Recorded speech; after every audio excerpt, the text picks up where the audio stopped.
Quem sabe, os que estão pela primeira vez vão receber 4 unções de uma vez só. Porção quadruplicada. É isso. Espero que isso aconteça com você hoje aqui. Amém. Gostaria que você abrisse a Bíblia comigo. Isaías 61, versículo 1. Eu vou me basear em tudo que eu vou falar hoje aqui. Vou me basear nesse texto bíblico. Tudo que eu vou contar a respeito da minha vida hoje, eu vou expor minha vida para vocês. Vou contar tudo que aconteceu comigo. Hoje eu vou contar. Eu nunca contei meu testemunho completo, mas hoje eu vou contar tudo. Espero eu conseguir falar isso em menos tempo do que tudo que eu tenho para contar. Abra sua Bíblia então, Isaías 61, versículo 1.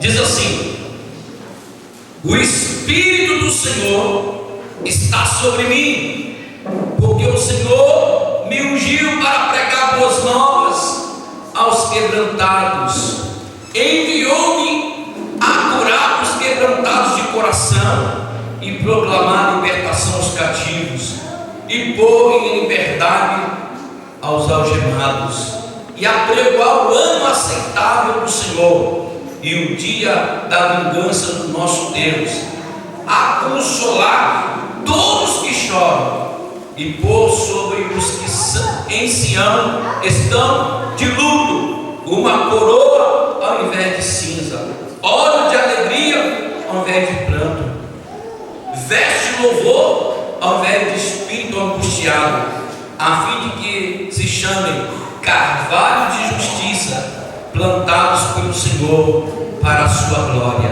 Amém, amém, Deus. Somente até aí. Eu quero iniciar, em nome de Jesus, o meu testemunho. Eu nasci num lar católico, lá na cidade de Mercês, município de Rio Pomba. Então eu sou conterrâneo de vocês, eu estou muito à vontade com o bom mineiro. E como bom mineiro, eu era um bom católico. Então eu assistia todas as missas das 8 de domingo. Uma vez por ano eu confessava meus pecados ao padre. E quando eu completei 6 anos, eu fui crismado pelo bispo da diocese de Mariana, dessa região aqui da Zona da Mata. Então seguia todos os rituais da Igreja Católica. E quando eu estava completando quase 9 anos de idade, o meu pai resolveu ir morar em Petrópolis. O meu tio já estava morando lá, e naquela ocasião o sítio, a fazenda do meu pai trabalhava, onde ele morava, o patrão proibiu de plantar na fazenda, porque ele sabia que naquela época estava tendo uma reforma nas leis, em que os patrões teriam que indenizar os colonos e até mesmo assinar a carteira. Ele, vendo que essa lei ia pegar ele, tirou meu pai de dentro da fazenda. A indenização que ele deu ao meu pai foi uma casa de 2 quartos, sacos de banheiro na rua principal e um terreno pequenininho que não dava 400 metros quadrados. Com isso, meu pai, ele só tirava o leite das vacas. Antes não, ele plantava meio a meio com o patrão. E só para tirar o leite ele ganhava muito pouco, dava para sustentar uma família de 6 filhos. E foi assim que então que meu pai foi morar em Petrópolis. E me lembro que eu já estava completando meus 9 para 10 anos, quando meu pai chegou, aproveitando o feriado prolongado do carnaval, e ele chegou lá para buscar a gente. Eu vou levar vocês para Petrópolis. Quando nós saímos de Minas, nós éramos muito magrinhos, né? E a minha mãe era muito magra. E ela estava amarrada com um pano de saco na cabeça para segurar o cabelo, porque o cabelo ficava voando muito. E meu pai mandou que eu fosse no barbeiro para cortar o cabelo. Naquela época, cortava o cabelo deixando aquele tupetinho na frente, igual o Ronaldinho deixou uma vez. E eu achava aquilo horrível, porque ele mandava cortar assim, que é para não gastar muito dinheiro com o barbeiro, ficar mais 2, 3 meses sem o barbeiro. E eu falei assim: não, raspa tudo, não deixa do pé. Meu pai quase me bateu por causa disso. Então nós saímos de Mercês do Pomba no trem Maria Fumaça. fumaça. Imagine vocês, nós éramos seis filhos, meu pai e minha mãe. A nossa mudança era amarrada num lençol com umas panelas velhas de alumínio e umas roupas. E nós saímos do trem Maria Fumaça, que a passagem era mais barata, e viemos até Santos Dumont. Santos Dumont, nós pegamos um trem, aquela máquina eólica, uma viagem um pouquinho melhor, até Três Rios. Três Rios pegamos um ônibus, antigamente acho que era Salutares que fazia, não me lembro, até Petrópolis. Então nós chegamos na terça-feira de carnaval em Petrópolis. Quando nós paramos dentro da rodoviária, antigamente a rodoviária ficava na Irmãos D'Ângelos, ali com o ônibus parava, e nós paramos em frente ao edifício arcado. Quando nós estávamos em pé, era terça-feira de carnaval, aquelas pessoas passavam fantasiadas no carnaval, dançando e tentando pegar a mão da gente, levando a gente para dançar o carnaval. Porque eles olhavam para nós, achando que a gente estava fantasiado de caipira. Você pode até rir, porque não é contigo que aconteceu, foi comigo. Então nós estávamos fantasiados de caipira. A minha mãe com aquele pano de saco, nada que dava bom, que fala assim, né? E aquele monte, aquela pena de filho. A minha irmã, aquela pena de samambaia, porque o cabelo dela era um cabelo muito liso, e tal, minha mãe não gostava de cortar, e o cabelo ficava abraçado, e dava aquela cópula assim, coisa enorme. E aí eu dou uma apelido de samambaia, porque ela tinha muito cabelo. Enfim, e assim, com muito custo, chegou um ônibus, nós fomos para o nosso bairro. E aí começou então a nossa história muito terrível, negativa na minha vida. Porque quando eu estava completando quase 12 anos, meu pai teve câncer de estômago e ele morreu. Eu estava com 12 anos de idade. E com 12 anos de idade, e três coisas que teriam que acontecer comigo. Eu me tornava um delinquente, sem pai, com dificuldade para dar continuidade aos meus estudos, porque aí faltou dinheiro, faltou condições financeiras, começou a faltar tudo. E aí então eu achei por bem e disse: minha mãe, eu não vou estudar mais e eu vou trabalhar para ajudar a sustentar a nossa família. Então eu comecei a trabalhar muito novinho, com 12 anos eu era funcionário da Companhia Metropolitana de Tecidos, que agora é ali em Cascatinha. Então eu comecei com 12 anos, eu já tinha minha carteira assinada. Eu pegava de 5 da manhã às 2 da tarde, sendo que eu tinha que dormir um pouquinho, à noite tentar estudar, mas aí eu ia para o colégio e dormia em cima da carteira. Com isso, eu atrasei os meus estudos. 2 anos depois, essa empresa acabou. Eu tentei outros lugares, eu fiquei uns 3 anos desempregado. E a minha mãe todo dia gritava assim: eu não criei vagabundo dentro de casa, eu não gosto de gente vagabunda de casa. Então eu ia para a cidade. Na cidade de Petrópolis, alguns supermercados, eles davam um cafezinho de graça. E algumas vezes eles davam também algumas provas de iogurte, prova de bolo, prova de pão, alguma coisa assim, ou produto novo que chegava na loja, tinha aquelas pessoas que a gente comia aquilo. Então eu passava o dia todo comendo um pedacinho de pão que alguém dava no supermercado e um cafezinho. E a água era de graça, né? E então passou-se quase 3 anos a gente vivendo assim. Foi então que nesse tempo eu comecei a conhecer alguns amigos. Esses amigos levaram a gente para alguns lugares estranhos. E esses amigos me apresentaram então a maconha. Pela primeira vez eu conhecia a maconha. Eu conhecia as outras drogas, mas a maconha foi a primeira. E aí então nós estávamos indo para uma roda de samba lá no Alto da Serra, onde hoje tem a Igreja Joelhana do Público Internacional. Ali atrás, nós paramos ali atrás e fez uma rodinha para fumar maconha. E eu havia aprendido com outro colega que não fumava maconha, dizendo o seguinte: quando aparecer oferecendo a maconha, você disse que pintou sujeira na comida, não sabia o que era isso. É que quem fuma maconha ou cheira cocaína, ele ele para de comer, porque as drogas, elas sustentam a pessoa mais tempo sem comer. Então, quando a pessoa está drogada, ela não come. Quando ela para de se drogar, ela come, não come nada. E eu não sabia que a história era essa. E aí eu tive que dar o primeiro trago no cigarro de maconha. E aquilo foi terrível, porque a primeira coisa que ocorre quando alguém usa um tipo de droga, a primeira coisa que ocorre na cabeça dele é que agora ele é um marginal, que agora ele não é mais conhecido pela sociedade como uma pessoa normal, que agora ele é um drogado. E E o meu medo traía a confiança que a minha mãe tinha em mim. Eu tinha medo disso. E eu havia traído a confiança da minha mãe. Então nasceu um sentimento de culpa no meu coração. E isso eu já estava completando quase 17 anos de idade. Então nesse tempo eu abandonei a igreja católica. Para vocês terem uma ideia, abandonei a igreja católica. E eu passei então a frequentar centro de Umbanda.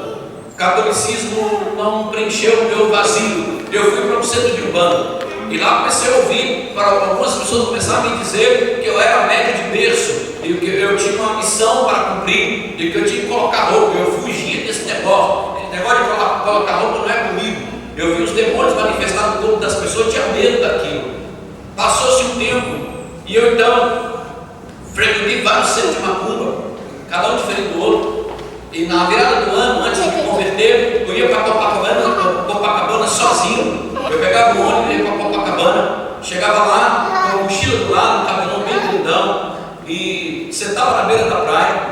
Chega lá e eu consultava todos os centros de macumba que tinha na beira da praia. Todos os pais de santo que estavam lá, tinha fila para consultar pai de santo, eu consultava. Lá eu tomei baforado de cachimbo de preto velho, eu tomei banho de erva, eu tomei banho de sal grosso, eu tomava baforada de cachimbo de preto velho, eu tomava vinho com preto velho, enfim, tudo que você possa imaginar eu fiz. Depois, na minha ignorância, eu achava que se eu sentasse na beira da praia e despertando pelos meus pecados, desse um mergulho no mar, os meus pecados iam ser todos limpos. Então eu sentava na beira da praia, na minha ignorância, sentava lá, alguém dava uma roupa da minha mochila, eu tirava a roupa, ia de sunga, tomava um banho, depois de pedir perdão pelos meus pecados, tomava um banho, e depois eu tomava um banho, de lá saía e digo, puxa vida, eu estou sentindo aliviado. Deus perdoou meus pecados, lavou a minha alma. Mas quando eu saía de lá, eu continuava cometendo os mesmos pecados que eu cometia antes. Então, além de um delinquente, eu havia fumado maconha e agora estava envolvido com Umbanda. E foi crescendo, e quando eu cheguei aos 19 anos, eu comecei a entrar por outro caminho, que é o caminho da prostituição. Eu tinha envolvimento com prostitutas, envolvimento com mulheres, e isso era eu quero dizer para você, em nome de Jesus, com todo o respeito que eu tenho a Jesus e a vocês, eu quero dizer para você que o vício da fornicação, do sexo fora do casamento, é igual ao vício de cocaína, é igual ao vício de maconha. A pessoa, quanto mais se envolve, mais ele quer se envolver, porque é um vício terrível. Porque ele não se sacia com a sua mulher, ele quer ter mais de uma, duas, três, ele não quer parar mais daquilo, porque é um vício terrível, porque é um demônio que está por detrás disso. E passou-se o tempo, e aí, já com 21 anos, eu resolvi namorar algumas moças, e resolvi procurar uma moça que eu tinha namorado, que ela marcou o meu coração, e essa moça, eu disse, eu vou procurar essa moça, eu vou fazer uma proposta de casamento para ela. Eu já estava com 21 anos e já tinha passado pelo serviço do quartel. Digo, eu vou procurar essa moça e vou fazer uma proposta de casamento para ela, que é a minha esposa, que vocês, quem esteve aqui conheceu, teve aqui um dia. Eu cheguei para ela e disse, Sônia, eu quero te procurar, te propor, eu quero casar com você. Eu conheci ela, tinha 13 anos de idade, nós namoramos, foi um namoro gostoso, abençoado. Só que eu não tinha controle de mim mesmo, e eu abandonei ela aos 13 anos de idade, e mais tarde, já tinha passado 5 anos, e eu então procurei ela, disse, eu quero fazer uma proposta, eu quero casar com você. E ela disse, olha, eu já estava aprendendo a esquecer de você. Aí eu marquei um encontro na cidade, no centro da cidade, em Petrópolis, e disse, olha, eu vou estar a tal hora em tal lugar, se você ainda tem esperança que nós podemos construir uma história junto, eu te aguardo lá. E quando eu estava lá, já às 7 horas da noite, daqui a pouquinho ela chegou no meu encontro. Foi um encontro que eu fiz então um pacto de aliança com ela, dizendo que ia casar com ela. Até então, ela não conhecia Jesus nem eu. Mas eu queria casar com ela, porque eu amava aquela morena. Eu queria construir uma história com ela. Então, passou-se 1 mês, 2 meses, ela disse, eu gostaria que você fosse lá em Brás de Pina, ali perto daquele edifício Regina, em frente a um antigo Casa da Banha, que tinha assim do outro lado, ali em Brás de Pina, tem uma comunidade, uma favela. Ele disse, eu gostaria que você fosse comigo sexta-feira, lá na casa da minha tia. Você pode ir? Eu vou. E cheguei lá, e encontrei a tia, e daqui a pouquinho, nos fundos tinha um centro de macumba. Ela disse: eu frequento esse centro, eu estou desenvolvendo guias, eu vou ser mãe de santo. A minha mãe de santo é a minha tia, e se você gostar de mim, vai ter que gostar do Deus que eu sirvo também. Eu tinha frequentado a Vicente de Macumba, mas não tinha me envolvido diretamente ali. A coisa ficou muito estreita, porque eu passei a ter intimidade muito próxima da família. Com isso, eu passei a ter intimidade com os demônios muito perto deles, porque eu tinha que me envolver. Então, ali, eu entrei a primeira vez na sessão, aí tinha 2 atabaques assim do lado, e tinha uma pessoa tocando atabaque, e disse: você não toca também? Eu comecei a tocar atabaque. Dali começamos a aprender todos os pontos de macumba, porque cada demônio que manifesta tem um ponto, tem uma música específica para ele se manifestar. Então eu aprendi todas essas cantigas da macumba, e todas as vezes que nós entrávamos, nós tínhamos que saudar os espíritos. Então eu tive lá no congá e bater a cabeça no congá, e foi passando os dias, e ela desenvolvendo um outro espírito lá, chamado espírito de Cabocla Jurema, e o tempo foi passando. E eu sempre fiquei meio assim desconfiado de olhar esse negócio de entrar demônio no meu corpo, não é comigo. E eu fiquei preocupado com aquilo. O tempo foi passando, e algumas coisas estavam dando certo para mim, e outras coisas não estavam dando certo. Mas aí eu fui me envolvendo, até que um dia eu fiz um pacto chamado corpo fechado. E eu, então, naquele corpo fechado, eu tive que colocar um colar no meu pescoço, chamado colar de Oxalá, que é um colar todo de pontinhas brancas. Depois eu fiz um pacto com 7 flechas, que eu tive que colocar um colar todo de aço inoxidável com várias ferramentazinhas. E depois eu coloquei um pacto com o Oxóssi, que é o São Sebastião na Igreja Católica. Tá? Não sei se eu estou entendendo, eu sou um Sebastião da Igreja Católica, que é o mesmo Oxóssi dentro da macumba. E eu então fiz um pacto com o Oxóssi, onde tinha que usar um colar de pontinhas vermelhas. E com o Ogum era aquele todo de aço inoxidável. O Ogum era São Jorge, só para vocês terem uma ideia. Então eu fiz um pacto com esses 3 guias, dizendo que eu ia ter o corpo fechado, que ninguém me tocar mais, que não ia ter olho grande em mim, que eu não ia sofrer mais. E a minha vida foi passando, irmãos. A história da minha vida foi passando.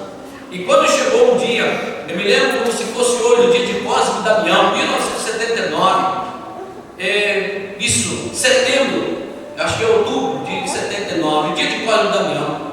E quando a nossa tia falou assim: vocês vão fazer a festa de Cosme Damião, vocês têm que doar os doces, os refrigerantes e também o bolo para Cosme Damião.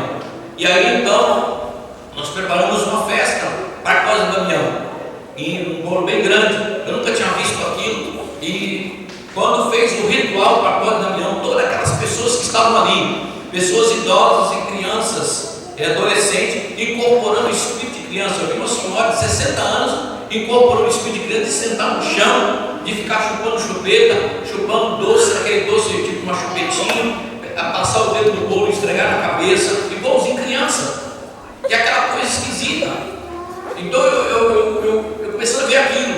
Aí de repente uma jovem com 17 anos, incorporada no espírito de Joãozinho, me chamou à parte e falou assim: eu quero que você faça um concerto comigo. Eu quero dizer para você, amados, se Deus cobra santidade no seu povo, se Deus cobra, nós temos vida separada para Deus. Se Deus cobra, o diabo cobra muito mais. Porque o diabo, quando você não obedece, ele chicoteia a tua vida, toma o que você tem, toma tudo que você tem. O espírito agarrou dentro da tua vida, a miséria entra, destrói casamento. Então não pense você que ele não exige que a pessoa seja uma pessoa separada para ele. Pois eu não quero você ser separado para mim, eu quero incorporar em você. Você será o meu cavalo. Eu disse: você pode entrar em qualquer pessoa. Eu era meio doido. Você pode entrar em qualquer pessoa que estiver por aí, mas menos em mim, porque eu trago tantas pessoas para cá, e entre as pessoas que eu estou trazendo, em mim não. E ele falou assim: você tem que acertar a tua vida comigo. Eu vou te dar um prazo até mês de janeiro, outubro, novembro, dezembro, janeiro. Até janeiro você tem que acertar a tua vida comigo. Se você não acertar, eu vou te dar um tombo, nunca mais você vai levantar. Eu já indo a alguma exceção espírita, pessoas que desobedeciam os demônios, eles incorporavam o espírito e faziam a pessoa rastejar com o rosto no chão. Algum terreno de macumba são de terra mesmo, e as pessoas rastejando,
e eu vou levar você na igreja. O pastor vai colocar a mão na tua cabeça e vai libertar você.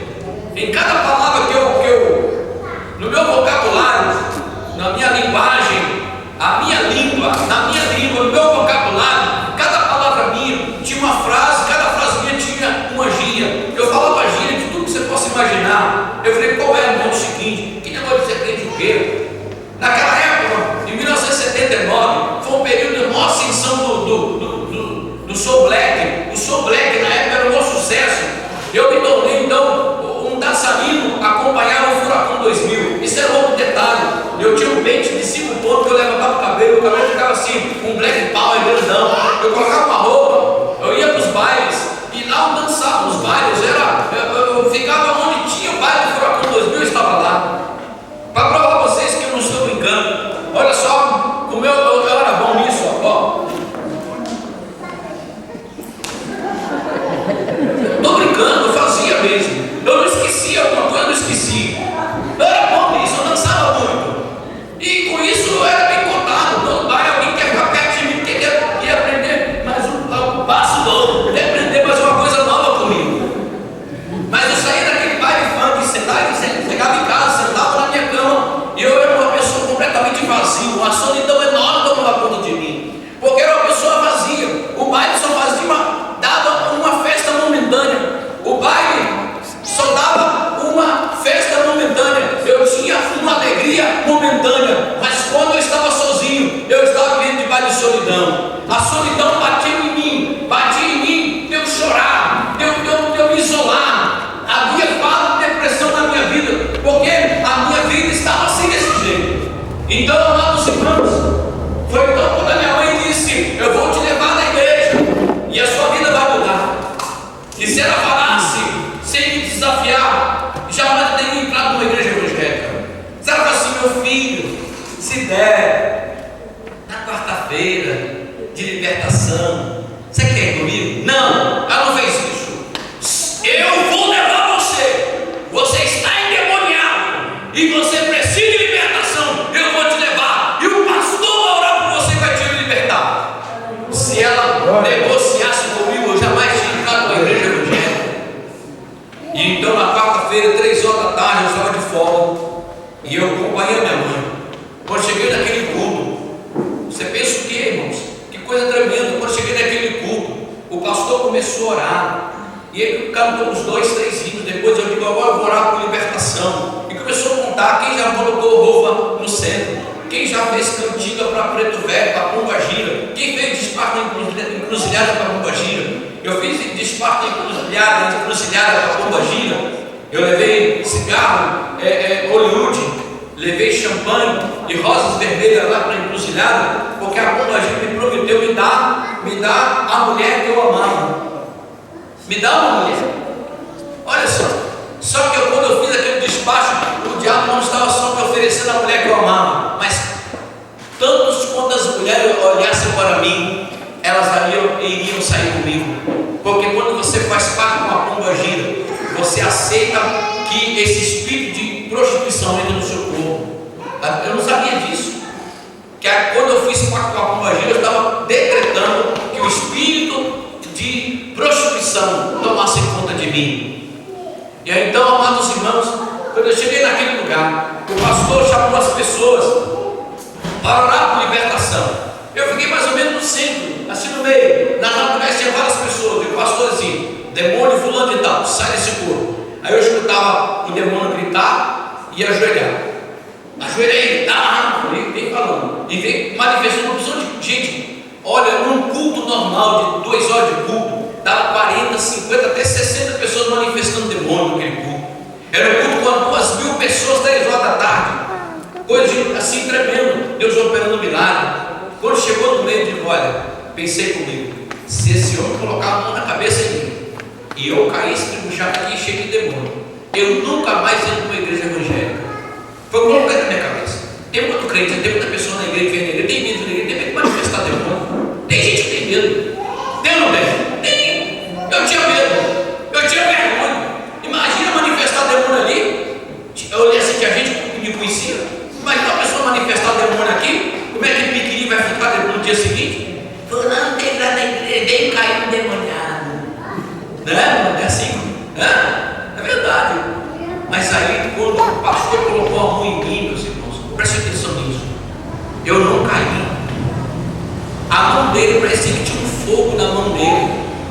E quando ele colocou a mão na minha cabeça, aquele fogo desceu paz para o meu coração. Aleluia. Eu sentia que aquilo estava trazendo uma coisa boa, eu me sentia alegre. E ele perguntou, depois que orou para todo mundo, eu não fui para o banco de quem quer aceitar Jesus hoje. Eu fui lá na frente, levantei as minhas duas mãos para Jesus. Em 1979, mais ou menos outubro, mês de novembro. Em dezembro foi feito o apelo, quem quer ser batizado nas águas. Eu fui batizado nas águas naquele mesmo ano. A minha vida começou a mudar. Eu levei a minha esposa para ir na igreja. Eu confesso, irmãos, que na minha fragilidade de fé, como novo convertido, eu não sabia pregar o evangelho. Eu não sabia dizer para ela o que Deus poderia fazer na vida dela. Eu falei, Senhor, eu queria convidar você. Eu estou indo num lugar, e esse lugar está me trazendo uma paz muito grande. A minha vida está mudando radicalmente. Eu queria que você fosse nesse lugar comigo. É onde é? John, quando chegar lá eu te falo.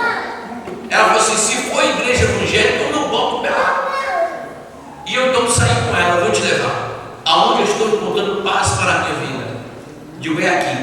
Isso não é igreja evangélica. Digo, é. Eu disse para você que eu não entrava. Eu falei, mas que tal você experimentar? Por que você não vê primeiro? Experimenta, vê primeiro. Depois que você vê, quem sabe você vai gostar. Vamos ver o que vai acontecer. Eu nunca soube o que é intercessão, mas naquele dia foi o dia que eu mais orei na minha vida. Eu sentei num banco e ela sentou no outro. O pastor foi lá, cantou, dois hinos, cantou 2 hinos de instrumento, botei aqui vocês estão felizes da vida, sem instrumento, sem nada. 2 hinos só no gogó. E eles cantaram 2 hinos, 3 hinos no máximo. Já agora eu vou orar por libertação. Foi contando, foi chamando. Daqui a pouco, quando ele foi fazendo a oração por libertação, fechei os olhos assim: Deus é hoje. A libertação da minha namorada, não era esposa ainda. É hoje, é o dia da libertação dela. É hoje. Liberta. Mas daqui a pouco eu senti que ela levantou do banco. Quando ela levantou do banco, eu dei uma olhadinha, né? De olhadinha com o olho só assim, né? Dei uma olhadinha. Ela foi lá para frente, ficou lá na frente. Falei, Deus é hoje. Que quando o pastor coloca a mão, Senhor, que haja uma libertação na vida dela. Oh, meu Deus, é hoje.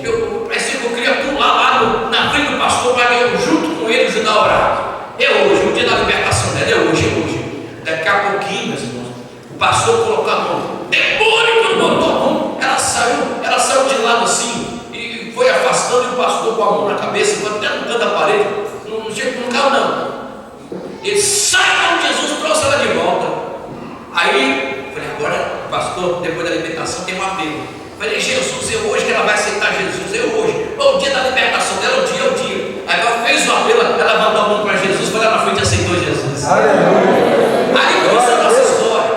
Naquele mesmo ano, amados irmãos, 1980, eu marquei a data de casamento com ela. Dia 20 de setembro de 80, eu casei com a minha esposa, que já sou casado com ela há 29 anos. Eu casei com ela, mas quem ia dar o vestido de casamento era a mãe de santo lá do centro de Macumba. Falei, olha que problema. Que problemão.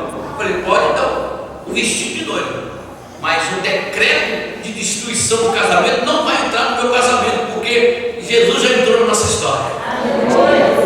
Aí na sexta-feira, assim, eu gostaria que você viesse aqui na minha casa, sexta-feira, para experimentar o vestido. Mas não é estratégia de Satanás e da tia, porque ela fez um ritual na sexta-feira, ia ter uma virada lá no centro sexta-feira. E ela mandou tentar contra ela. Satanás vai se levantar contra ela, e você vai interceder por ela. Eu dobrei o joelho, fiquei a noite toda de joelho, clamando pela vida do Senhor. Guarda minha esposa, cuida bem dela lá, eu orando. Então ela foi lá para apenas experimentar o vestido, mas a mãe de santo mandou que ela botasse as comidas dos santos. Cada demônio tem uma comida específica. Assim como cada demônio tem sua alimentação, tem suas obrigações, ela teve que fazer isso. E quando chegou a noite, na hora do ritual, ninguém. Ela falou assim: Deus, se tu é aquele Jesus que entrou na minha vida, hoje não vai ter sessão nesse centro de macumba. Nenhum demônio vai entrar aqui. Nenhum demônio vai vir aqui. E ela ficou em pé do lado. Cantando lá o ponto de macumba do chefe lá, que é o Ogum, que é o. Aí cantaram, não sei quem, foi cantando o ponto de macumba de todos os demônios, nenhum deles se manifestou. Quando demorou um pouco, eles viram que não dava nada, não estava dando certo. Mandou que todo mundo batesse cabeça no lugar. Quando vai voltar, quando tem vários santos, a pessoa tem que bater a cabeça assim e saudar os espíritos que estavam ali. Quando a minha esposa bateu a cabeça no lugar, todas as velas que estavam ali apagaram. A tia dela regalou no olho assim: isso nunca aconteceu aqui. E mandou acender as velas de novo. Quando ela bateu a cabeça de novo, as velas apagaram, deu um vento, apagava tudo.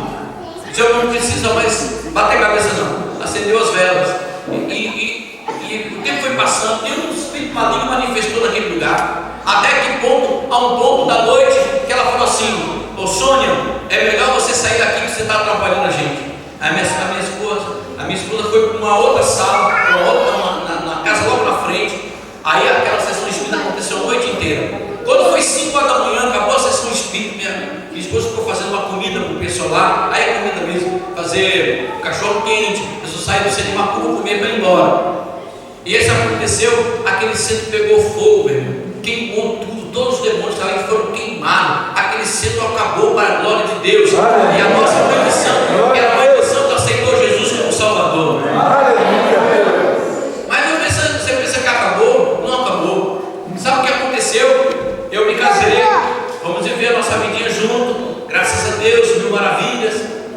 Chegou um dia, Satanás começou a lutar contra a nossa vida. E já passaram quase um ano de casado, e a minha esposa não gerava filho. Ela não gerava filho. E ela chegou para mim e disse: olha, eu vou falar uma coisa para você.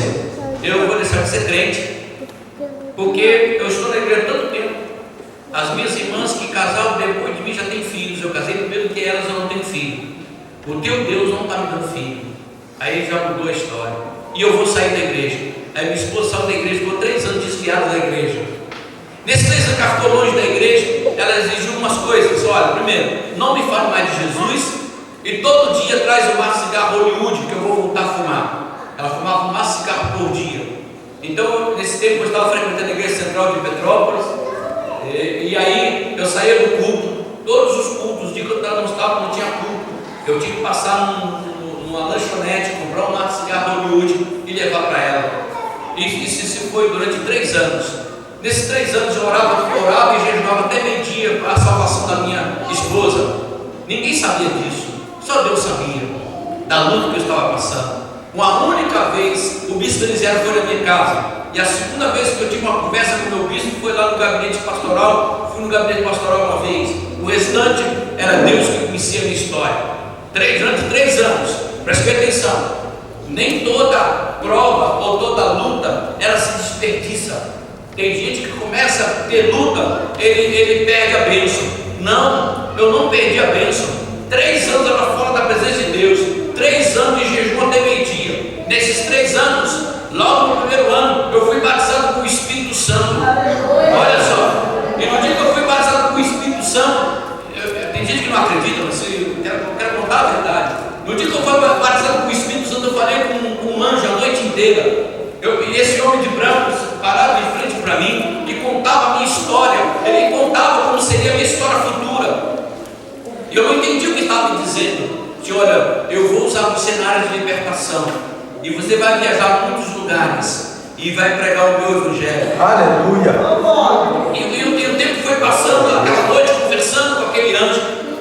Aí eu disse para ele assim: eu não estou entendendo tudo que está me dizendo, então eu vou te dar uma amostra de que eu vou usar você em libertação.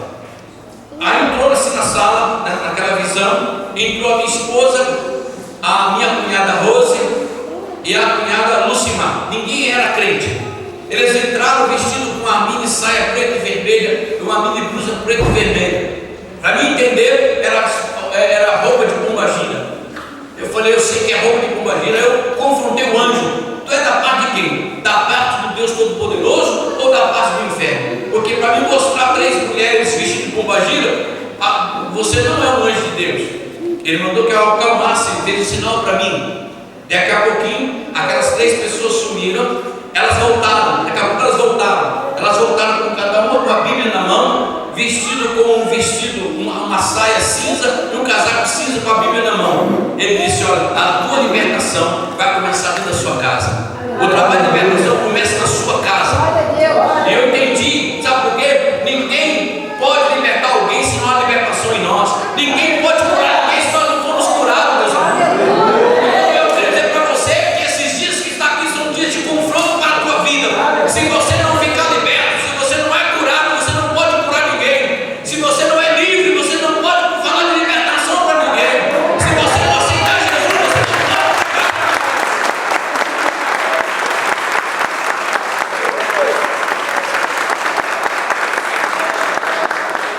Eu quero dizer para você que não pode ser meia libertação. Eu tenho que ser liberto por completo. Não existe meia libertação. Então, amados irmãos, estava findando os dias. Naquele tempo, já no final de 3 anos, eu me lembro que em 83, eu estava indo para o plantão. Eu trabalhava lá na casa, na época, na Beneficência Portuguesa, um plantão na UTI da Beneficência Portuguesa, e trabalhava no SOC. Eu tinha 2 empregos. E aí, ela foi se encontrar comigo antes de eu pegar o meu plantão. Ela disse assim para mim: virada do ano, não podia passar a virada do ano com ela, eu estava de plantão. Ela disse para mim assim: eu vim encontrar contigo que eu quero falar algo para ti. Eu digo: o que é? Eu quero a carta de divórcio. Eu quero divorciar de você. E aí eu perguntei: por que você quer divorciar de mim? Dá uma água para ele. Dá uma água para ele, que é melhor. Dá água, é bom. Dá água para ele. Eu vejo como é que pode chorar. Eu já aprendi isso, já porque eu prego é dar água, que é melhor. E esse momento é um momento de guerra. E Satanás não quer que você escute o testemunho completo. Dá uma de água para ele, dá água. Está com sede. Bebe água, meu filho. Bebe. A outra com água. Dá água também. Dá água aí. Unge essa água, você vai para chorar. Em nome de Jesus. Unge essa água, Pai.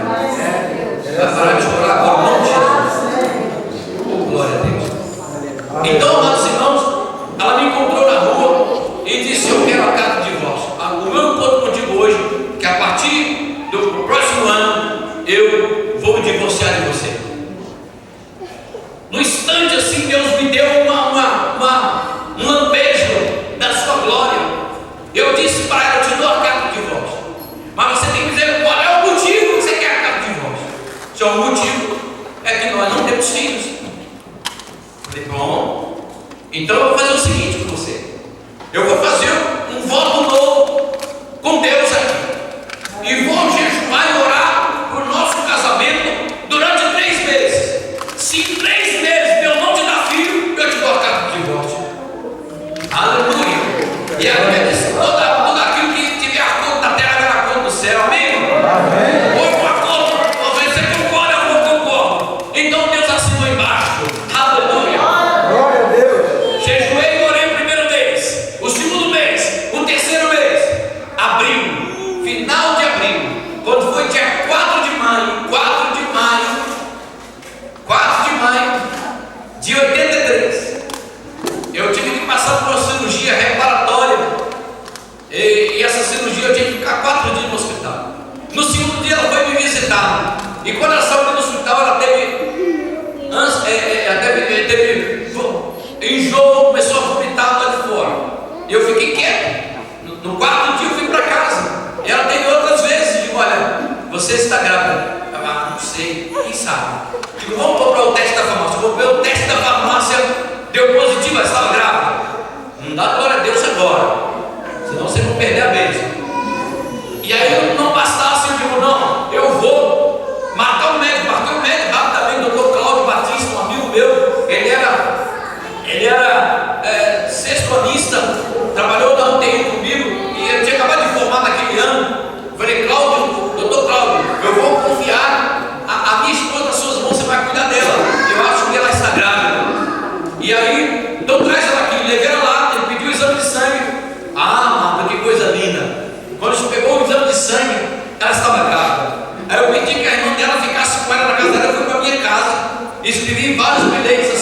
Deus é fiel, o que Deus promete Ele cumpre. Graças a Deus, a Vitória chegou. Quando ela chegou em casa, ela viu vários bilhetes assim na parede: eu te amo, nosso casamento foi consolidado por Deus, Deus nos ama. E escrevi aqui na parede, ela ficou feliz da vida. Mas não aceitou Jesus. Eu continuei comprando uma cigarra Hollywood para ela. Aí, amados irmãos, prestem bem atenção nisso. Quando ela estava com 2 meses e 15 dias com o neném, ela quase perdeu o neném. E o médico assim, o médico deu uma guia de internação sem data.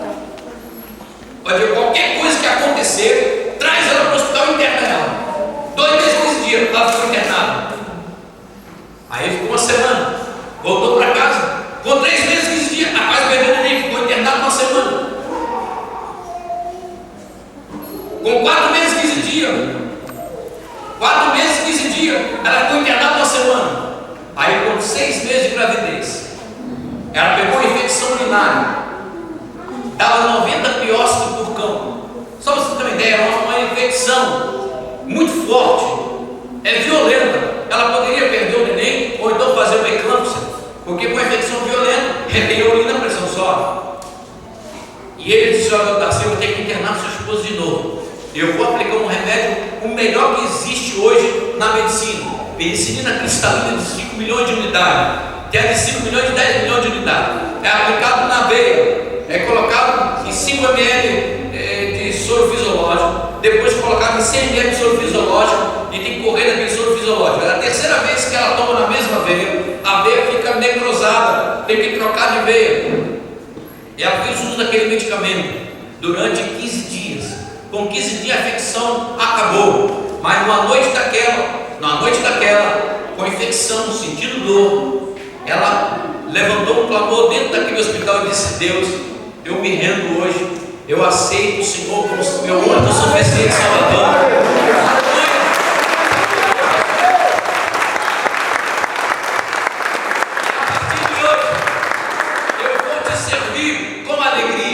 E na mesa da cabeceira tinha uma cigarra Hollywood. E a partir de hoje eu não fumo mais. E pegou uma cigarra, chamou uma faxineira na sua inocência: faxineira, você some com esse cigarro daqui, que a partir de hoje eu não fumo mais. Ela está com 6 meses de gravidez. Amados irmãos, no dia seguinte, o diabo tentou contra ela. Ela tentou fumar novamente. Ela teve uma tonteira dentro do banheiro e quase morreu. Porque quando Deus entra de verdade no coração, não tem lugar para mais ninguém.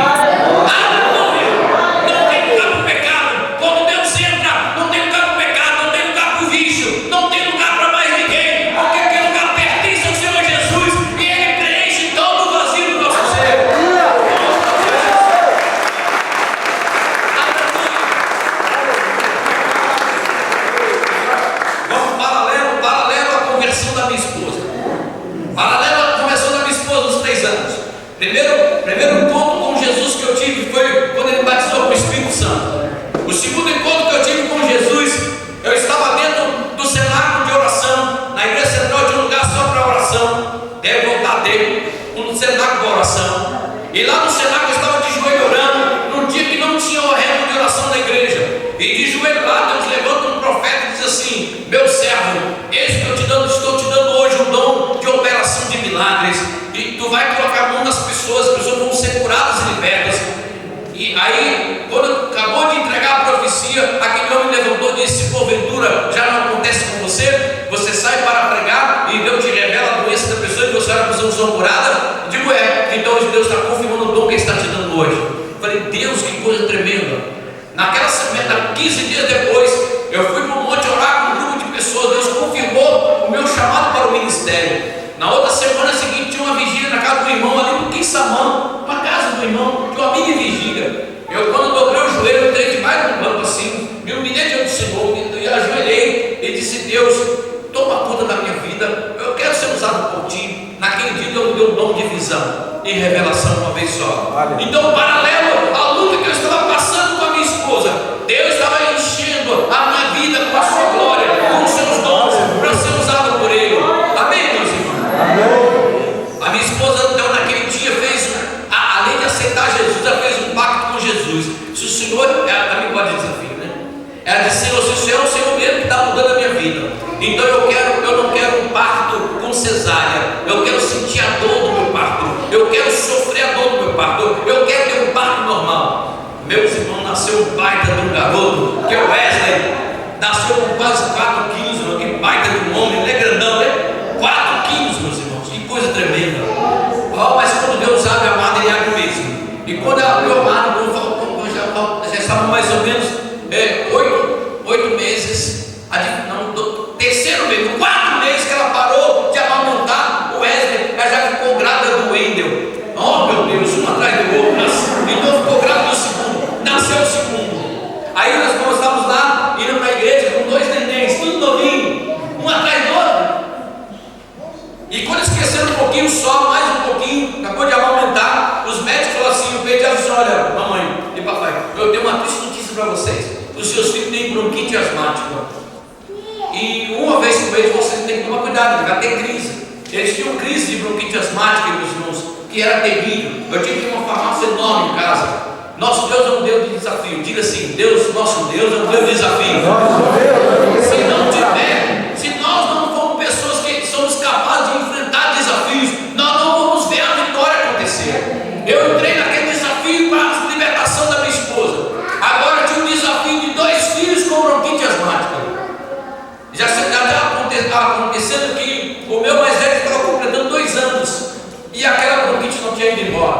Eu tive que ter um monte de remédio, eu tive que ter aquela bombinha para poder fazer a nebulização e quando fazia com o ar comprimido não ficava bom. Aí tinha que levar para o hospital para fazer com oxigênio, para umedecer o pulmão, e tinha que tomar Berotec, tomar aqueles xaropes e tal. E um dia eu cheguei em casa, estava indignado com aquela história daquela bronquite.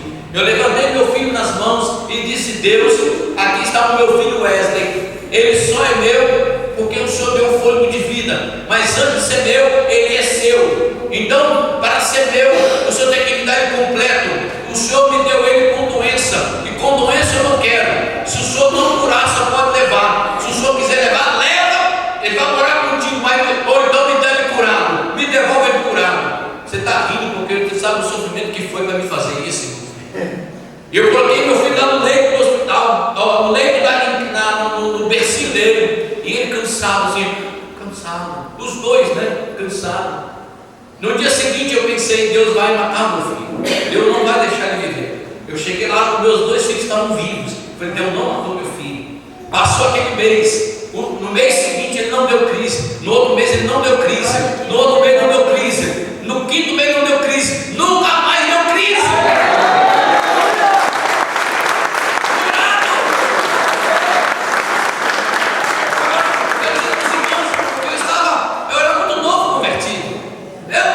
Eu tinha 3 anos de convertido. Olha, muito novo de convertido. Eu vou completar 4 anos de convertido. E eu pensei comigo, se eu colocasse os 2 filhos no braço, eu matar os 2, eu matava os 2 e eu ficar sem nenhum. Então eu faço o mais velho. Se ele matar o mais velho, eu mais novo. Pensei comigo, vai ficar um. Eu me consolo com um. Eu sei que Deus levou, amém.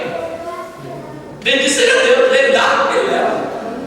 Mas ele não levou.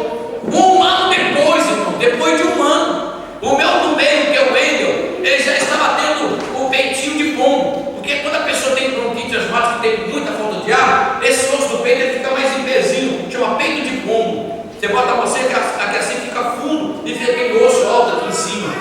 E ele já está dando peitinho de pombo, chamado peitinho de pombo. Amados, em nome de Jesus, eu peguei meu filho no colo, fiz a mesma oração que eu fiz há 1 ano atrás, e coloquei no leito, lá na caminha dele. No dia seguinte meu filho não estava morto, no mês seguinte não deu mais crise. Eu fui jogando aquela farmácia fora. No dia seguinte, todo mês não deu mais crise, não deu mais crise, não deu mais crise, nunca mais deu crise. Aleluia, que foi curado para a glória de Deus. Meus amados, aí veio 1983, 84. Em 84, essa história toda de vida, meu filho recém-nascido, em 85, Deus me arrancou de dentro do hospital, me colocou num trabalho que eu poderia ganhar 4 vezes ou 5 vezes mais do que eu ganhava. Eu fiz uma prova com Deus lá naquele hospital, eu estava trabalhando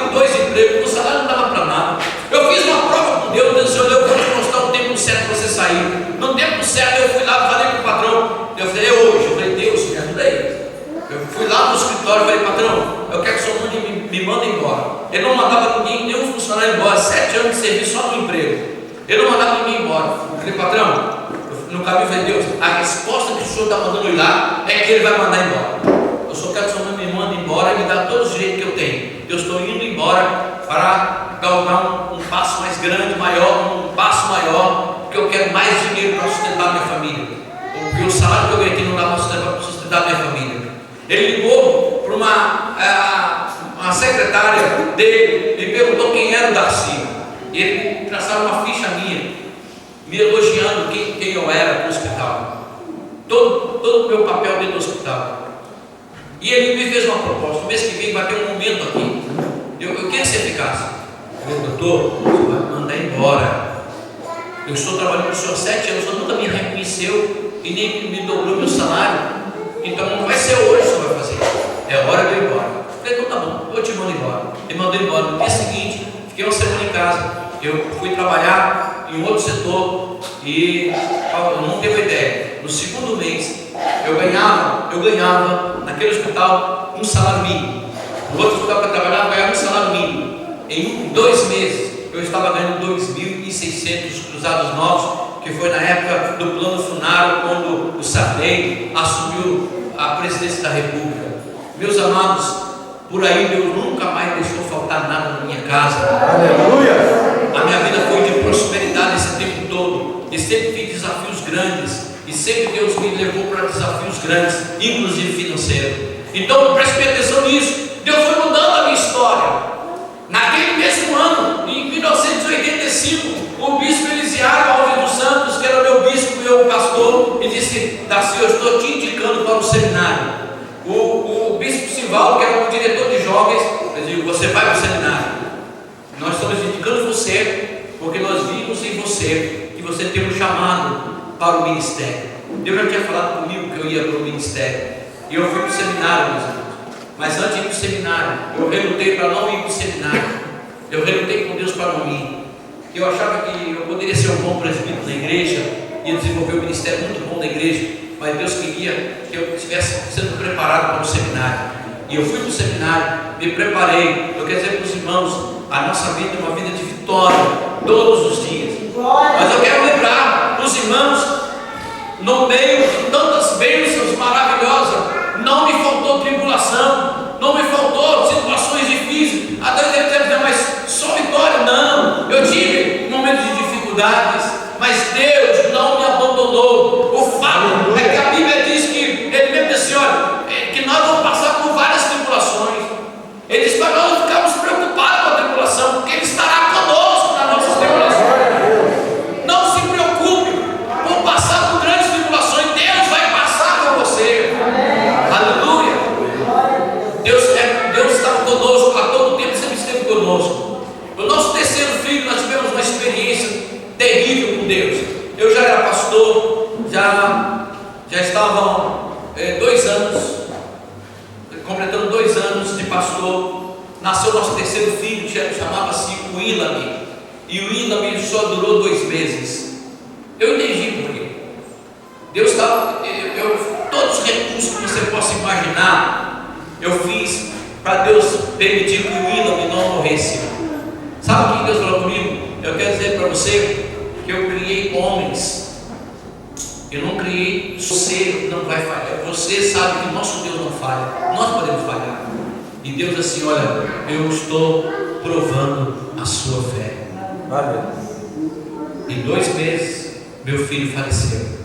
Depois, 1 ano e meio, 2 anos depois, estava num determinado lugar. Deus levantou um profeta e disse: meu servo, esse que eu falo com vocês. Minha esposa estava junto. Vou lhe dar um presente que vocês vão pular de alegria. E eu pensei comigo: presente, eu quero. E eu falei para minha esposa: Deus vai nos dar um filho novo. Deus vai nos dar outro filho. Ela disse: ah, não. Digo: vai. É filho que vai vir. E já tinha 2 anos, a gente estava evitando engravidar. No meio dessa história toda, mesmo evitando engravidar, ela engravidou. E nasceu o meu filho, uma caçulinha, está com 18 anos hoje, que é o Wallace. Então Deus nos deu 3 filhos abençoados, família abençoada, Deus nos guardou, nos protegeu. Agora preste bem atenção, encerrando o meu testemunho. Encerrando o meu testemunho. A Bíblia diz: aonde abundou o pecado, superabundou a graça de Deus. Quando você imagina que a pessoa foi muito ousada no mundo, que fez muita travessura no mundo, essas pessoas são muito especiais para Deus, porque Deus vai dar porção dobrada para ele, para que ele cumpra o propósito de Deus de uma maneira muito maior do que era antes.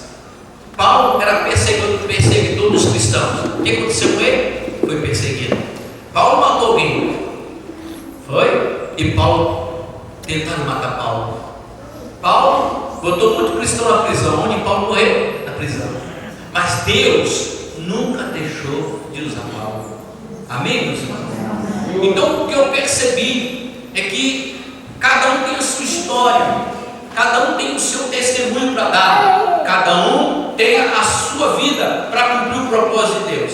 E a Bíblia diz que quando eu percebi, quando o Senhor me ungiu, Ele me ungiu, como o próprio Jesus menciona, o profeta Isaías, me ungiu para pregar boas novas.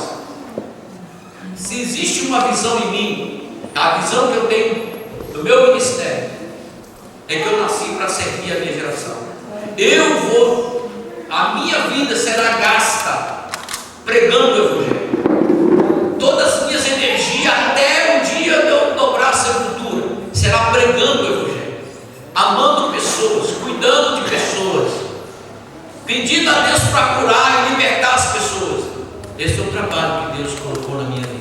Amém, meus irmãos? Amém. Então ele me deu essa unção para pregar o Evangelho. Ele me deu unção para curar os enfermos. Ele me deu unção para libertar os que estão em cativeiro. Ele me chamou para esse ministério.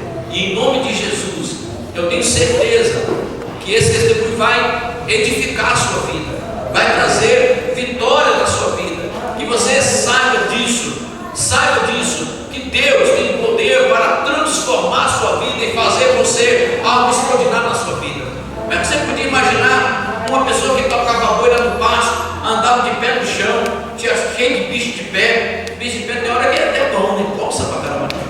Não tinha esse negócio no pé. Como é que Deus ia levantar alguém lá no interior, sem perspectiva de vida, morando lá na roça? Irmãos, que coisa terrível. Deus me chamou lá daquele cantinho. Quando para alguém passar por lá, vai saber a cidade que é. Chama Mercês, lá perto de Rio Pombo, uma cidadela pequena, muito conhecida. Na época de setembro tem uma festa das Mercês, uma festa que é quermesse católica, e vai muita gente para lá. Meus irmãos, foi lá que Deus mudou a minha história.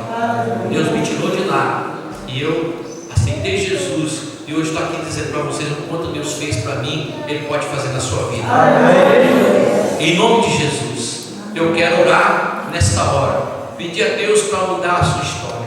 E nesta noite eu quero dizer para você: nenhuma história na vida de uma pessoa vai acontecer se não começar pela conversão. Alguém tem que ser conversão genuína, não é só aceitar Jesus. Eu quero dizer para você que a palavra crente está muito batida hoje. Qualquer um pode ser crente hoje, mas eu quero dizer para você que Deus quer muito mais do que isso. Deus quer que você se torne uma testemunha viva dele na terra. Deus quer que você se torne uma pessoa cristã. A palavra cristã significa ser igual a Jesus, igual a Cristo, ser representante dele, embaixador dele. Olha, chegou o momento de nós chegou o momento de nós sairmos e aceitar Jesus de verdade. E nós saímos daquele comodismo da nossa vida. Chegou o momento de você se colocar à disposição de Deus para mudar a história dessa cidade. Essa cidade precisa de homens e mulheres que é capaz de pagar um preço de jejum e oração para mudar a história dessa cidade. Deus precisa de você para mudar a história desse lugar. Enquanto você ficar se ocultando, enquanto você se omitir, a miséria, a falta de emprego, a corrupção, a cidade não vai prosperar. igreja que chore pela sua cidade, que ore pela sua cidade. Meus irmãos, a Bíblia diz que toda cidade, ela não nasceu para a glória do homem, nasceu para a glória de Deus. Nenhuma cidade nasce porque o homem quer que ela nasce. Ela nasce porque Deus quer a sua cidade. Deus ama a sua cidade. Amém, meus irmãos? Deus quer a sua cidade. Deus quer mudar a história da sua cidade. E se vocês concordarem comigo e se colocar na disposição de Deus, entregar a sua vida a Jesus, Deus vai mudar a sua vida. Deus vai mudar a sua cidade. Primeiro Ele muda a sua vida e a sua família. Depois Ele vai mudar toda a cidade. Amém? Então, preste atenção, eu quero orar nesta hora para aquelas pessoas que ainda estão em cima do muro, que ainda não decidiu ao lado de Jesus, que ainda não aceitaram Jesus como Salvador. Eu quero, em nome de Jesus, desafiar aqui os corajosos. Eu preciso de pessoas corajosas que queiram entregar a sua vida para Jesus, que queira, é mais do que aceitar Jesus, é entregar mesmo, deixar Deus entrar na sua vida. Onde está você, meu irmão, minha irmã, que ainda não se entregou para Jesus, não fez uma oração de entrega para Jesus? Vem cá, o pastor quer orar por você. Olha, eu quero dizer para você, em nome de Jesus, a sua história, ela começa quando você dá o primeiro passo. Glória a Deus. Seja bem-vindo, fica aqui. Tem mais alguém? Mais alguém? Mais alguém que ainda não entregou a sua vida para Jesus? Vem cá, fica em pé aqui, fica em pé aqui. Fica em pé aqui, fica para cá, fica em pé aqui, fica em pé aqui. Deus vai mudar a sua história. Mais alguém? Tem mais alguém? Agora é a hora de você mostrar a sua cara. É hora de você mostrar quem você é, o que você quer que Deus faça na sua vida. A sua história vai mudar. Tem mais alguém que não fez essa confissão assim? Eu vou entregar de cabeça hoje. Hoje eu vou entregar tudo.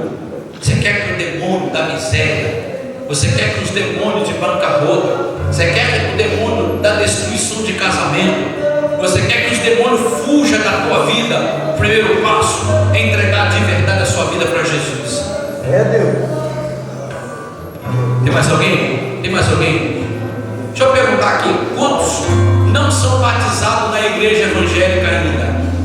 Quantos não são batizados ainda na igreja evangélica? Isso. Já aceitaram Jesus? Já? Vem cá que eu vou orar por você para reforçar o batismo de você. Vem cá. Vocês não são batizados ainda. Vou reforçar porque tem que ter batismo mês que vem aqui. Você manda encher a piscina, dezembro tem batismo. Vocês vão ser batizados no próximo mês. Em nome de Jesus. Nós estamos agora, em nome de Jesus. Olha, presta atenção, isso aqui é guerra, é batalha espiritual, é guerra. Nós vamos desafiar agora que os demônios vão soltar, não vão amarrar mais vocês. Vocês vão se batizar, vão se tornar pessoas que vão fazer parte de um grupo que vai ganhar essa cidade para Jesus. O diabo é para ti não. Não tem vergonha não. Tem mais alguém que não é batizado ainda? Vem cá, meu filho, vem cá. Deus vai mudar a sua história, filho. Vou contar para você daqui a pouco o que Deus me mostrou enquanto eu falava para você. Vou contar daqui a pouco. Porque quando eu olho para a pessoa, Deus já me dá a história da vida dela toda assim. Glória a Deus, dá glória a Deus, né? Tem mais alguém que não é crente ainda, não é batizado ainda? Quem não é crente ainda no banco ainda? Quem é que não é crente ainda no banco? De verdade aí. Tem alguém no banco que não é crente ainda? Quem não é crente ainda? Quem não é? Não é crente não? Não? Você quer ser crente? Olha, então vem cá. Vem cá. Em nome de Jesus, vem cá. Eu não aceito. Eu não aceito nada pela metade. Vem cá. Vem cá, filhinho. Vou contar uma historinha pequenininha para você. Para você eu vou contar. A sua história eu vou contar. Pequenininha. O diabo arrumou uma cilada do inferno para matar você. Você sabia disso? Foi feito um acordo no inferno para você morrer. Aquele dia que eu orei por você, Deus desmanchou um laço. Eu não podia falar para ela, eu não podia falar para ela. Ela não é acreditada. Para você ter uma ideia do que eu estou falando é verdade, olha só, ninguém sabe disso, só Jesus sabe, eu sei e você sabe. Teve um dia que você planejou a sua própria morte. Deus mostrou, você planejou a sua morte. Foi? Passa vergonha, fica corado de vergonha agora. É melhor ficar corado de vergonha agora do que amarelar na porta do inferno. Se alguém não quiser passar vergonha agora, não tem problema não. Passa vergonha. É pior que pode morrer amanhã e entrar no inferno. Chega na porta do inferno, você não será. Ninguém vai te livrar lá. O livramento para não entrar no inferno é hoje, quando você aceita Jesus. Agora, a partir de hoje, quanto tempo você está frequentando a igreja? Hein? E afastado? Hoje acabou. A palavra afastado não existe mais. Não existe meio crente. Ou é ou não é. Eu vou profetizar o que você será daqui em menos de 5 meses que Deus vai fazer na sua vida. Vou profetizar na tua vida hoje. Então vamos orar. Eu quero orar com vocês porque eu quero reforço do céu. Então vocês hoje, né? Brava dele? Brava dele? Está aqui. Brava dele? Então vocês dois vão fazer oração comigo. Você primeiro. Olho fechado. Repita com você. Senhor Jesus, nesta hora eu entrego a minha vida a Ti. Escreve o meu nome no livro da vida. Está lá no céu, para que eu possa entrar na cidade santa, pelas portas, perdoa todos os meus pecados. Eu te agradeço. Agora eu sou salvo e Tu és o meu Deus. Diga assim: Senhor meu Deus, nesta hora eu te peço perdão de todos os meus pecados. Escreve o meu nome no livro da vida que está lá no céu, para que eu possa entrar na cidade santa, pelas portas. A partir de hoje eu renuncio todas as obras do diabo, e a minha vida hoje pertence ao Senhor Jesus. Eu sou salvo e Tu és o meu Deus. Tem palavra choranais. Fecha seus olhos. Meu Deus, meu Pai, essas pessoas que estão aqui, Deus, elas estão decididas a se batizarem. Elas estão decididas a viver uma nova vida contigo, meu Deus. Aqui está esta jovem, decidiu ter uma nova vida e nunca mais voltar atrás. E a palavra desviada, afastada, foi riscada, ó Deus, da vida dela. Eu quero essa maldição da destruição da vida dela. Eu quero nesta hora desfazer toda a trama do inferno contra a vida dela, contra a vida espiritual, contra a vida psicológica dela. Está quebrada esta maldição do inferno. Satanás, solta esta jovem em nome de Jesus. Senhor, fortalece a fé desta filha para que ela possa viver o melhor de Ti. Eu creio, meu Pai, que no seu batismo milagres estão demais estarão acontecendo. Eu creio, Senhor, ao descer das águas, este homem será transformado de maneira poderosa. Eu creio nas Tuas mãos, em nome de Jesus. Oh meu Deus, reforça o batismo desta mulher, que ela será batizada nas águas e viva uma vida feliz contigo. Meu Deus, eu te agradeço pelo testemunho da Tua filha, mas agora chegou o momento, Senhor, fortalece a fé da Tua filha, porque eu creio que ela será batizada nas águas, que ela vai viver o melhor de Ti. Pai, toma nas Tuas mãos este filho. Oh meu Deus, nesta hora eu estou reivindicando no mundo do Espírito, aleluia, a provisão do sobrenatural da vida dele. Meu Deus, ele será batizado nas águas, o seu testemunho vai impactar esta cidade, em nome de Jesus. Toma nas Tuas mãos esta filha. Pai, eu creio no batismo nas águas desta filha. Ninguém vai impedir, ninguém vai impedir. Oh Paizinho querido, em nome de Jesus, aleluia. Vocês vão voltar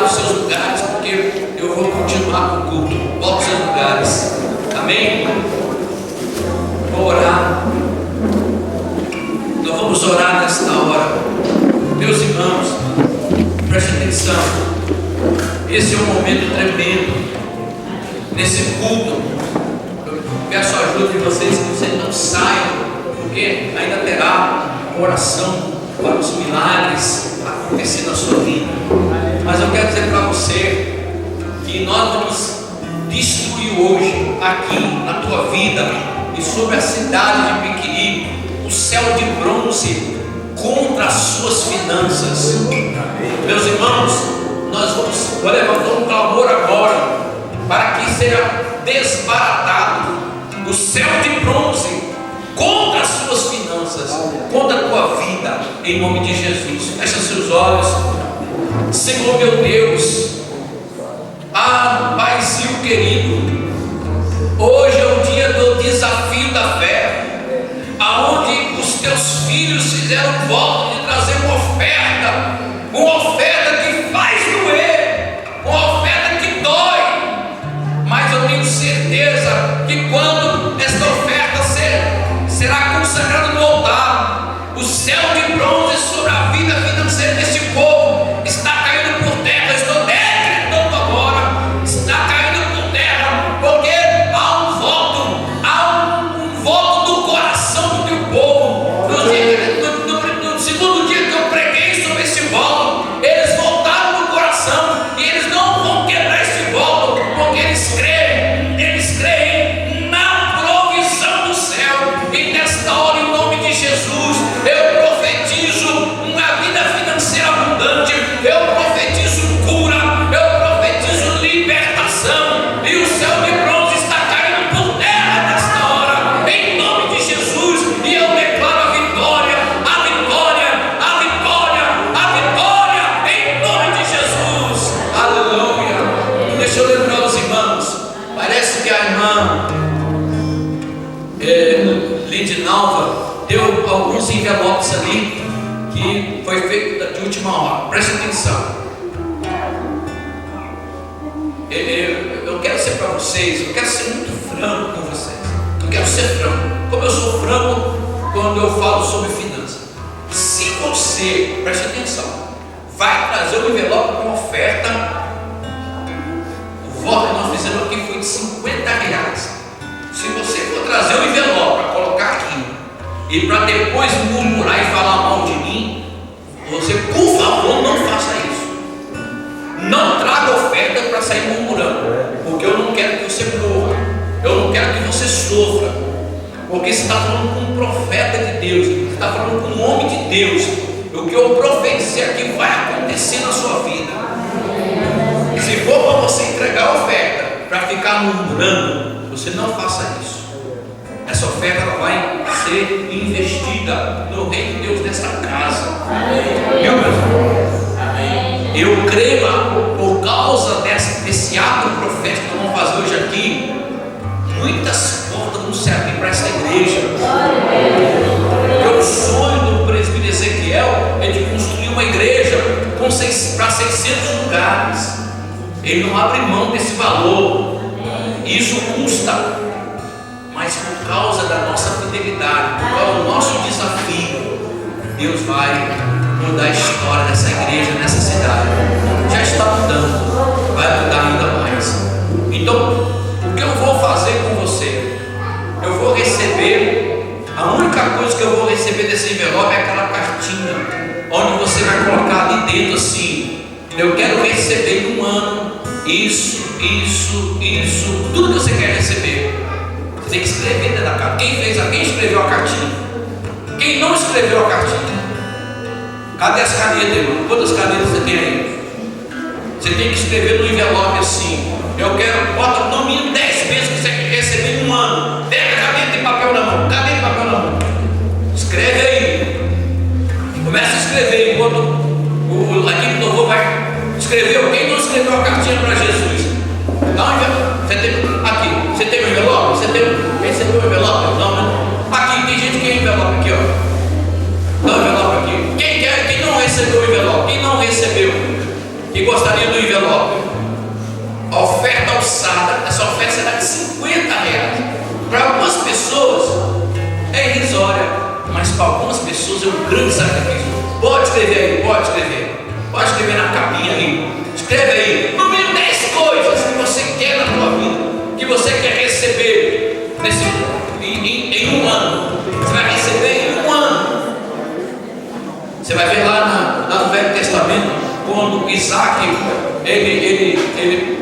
plantou naquela terra seca, diz que quando ele plantou, ele recolheu 100% em um ano.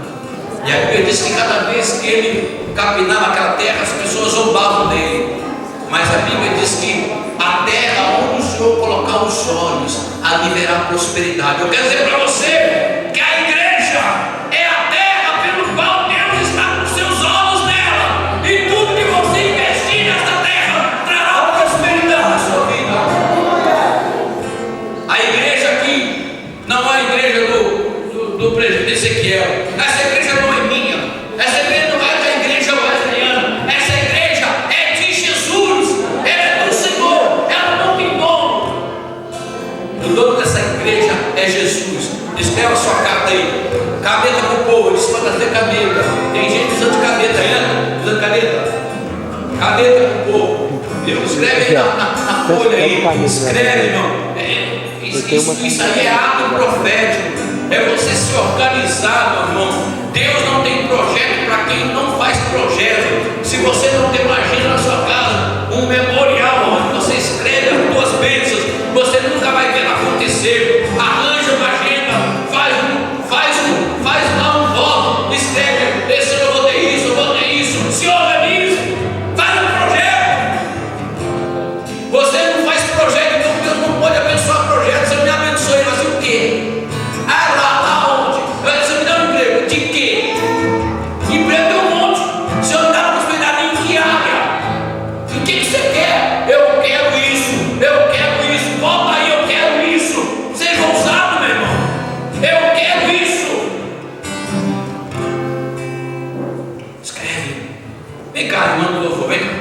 Um louvor bem alegre, vamos lá. Vamos celebrar o Senhor? Amém? Amém. Escreve aí. Quem está escrevendo não precisa cantar, mas enquanto ele não está cantando, você vai escrever. A caneta do povo, está sem caneta. Dá a caneta do povo, pelo amor de Deus. Escreve, dá a caneta do povo. Aleluia.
gostaria que me trouxesse essa toalha que eu pedi. Abra a toalha aqui, por favor.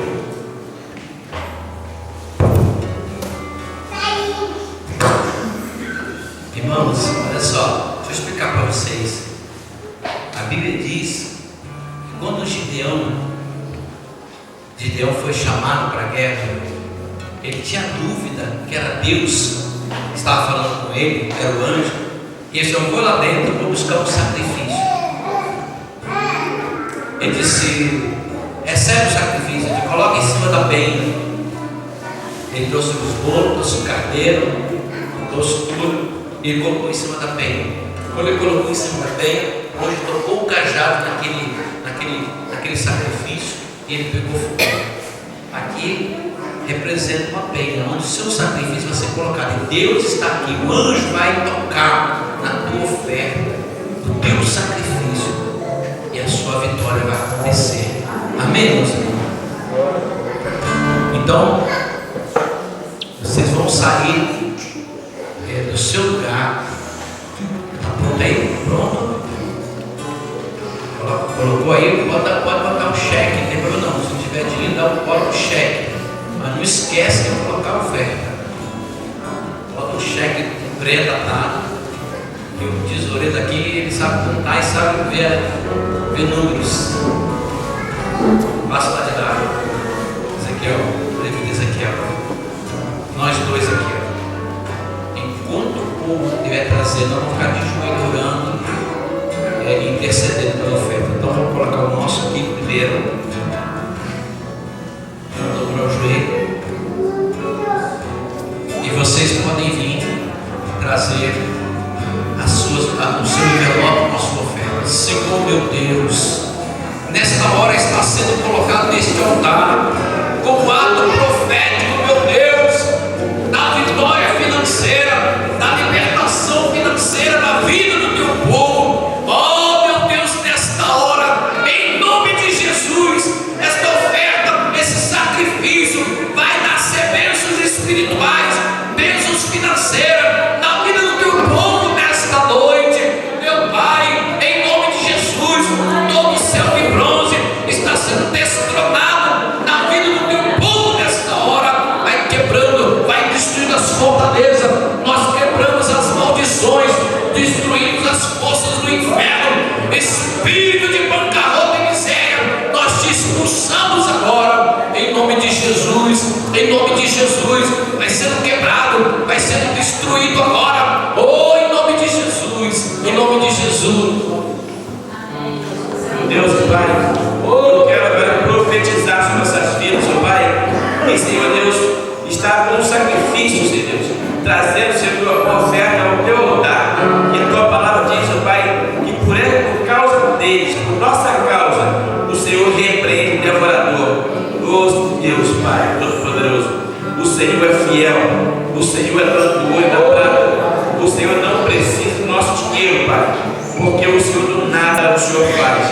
Assim como Jesus, ó Pai, para recolher os impostos que foi lhe cobrado, Ele mandou que Pedro pescasse o peixe e tirou da boca do peixe, Pai, a pérola, Senhor, e pagou o imposto dele e de Pedro estava sendo cobrado. O Senhor não precisa do nosso dinheiro, mas, Senhor Deus, a tua igreja na nossa terra, o Senhor deixou, inclusive, tesoureiro para cuidar, para administrar, para que nós tenhamos, Pai, uma igreja grande para abrigar o teu povo. Vocês confirmam aquilo ali. E aí? Você ele colocar sua dor aqui, colocar sua dor não. Tá o meu pescoço hoje?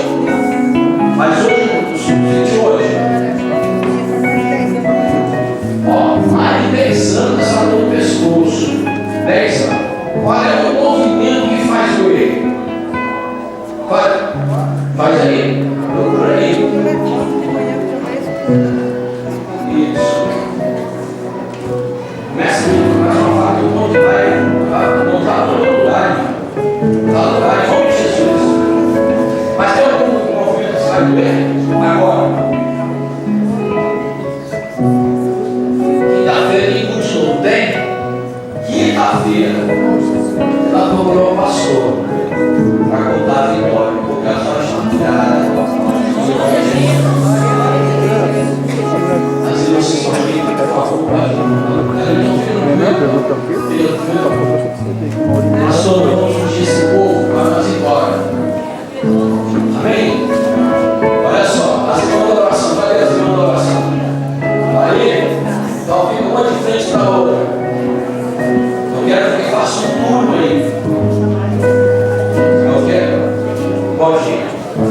quero fazer um turno. Sabe fazer um turno? Fazer um turno da bênção.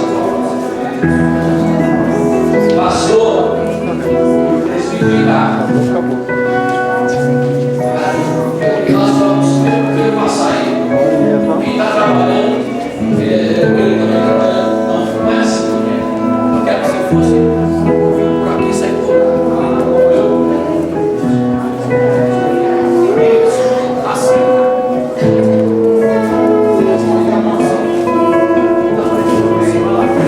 Aqui, ó. Faz parte com ela. Faz parte com ela aqui. Faz parte com ela. Faz parte com ela. Faz parte com ela. Faz parte. Faz parte.